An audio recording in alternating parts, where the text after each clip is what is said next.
Once you've cast on, you'll have a bunch of stitches sitting on your needle, and this is called your row. And what you want to do is move it from your right hand and take it in your left and hold on to this needle as if you were holding a knife. Always have your stitches with the yarn attached to it held in your left hand in this knife grip.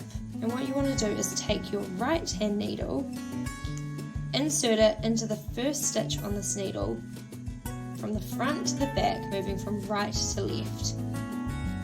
Once that's inserted, you'll take the yarn and wrap it around over your right hand needle and slide it down so it's sitting between the two needles nice and snug. Now what you want to do is catch it with your right needle and pull it through, and then slide the first stitch off your left hand needle, and that's your first knit stitch.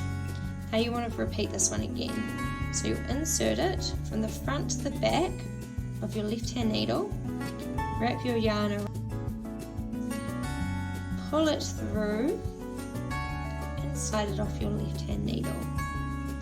Repeat that one again. So go in through the front, out through the back, wrap your yarn around, catch it with your right hand needle, pull it through and slide off the old stitch. Continue to do this until the end of your row, and this is your knit stitch.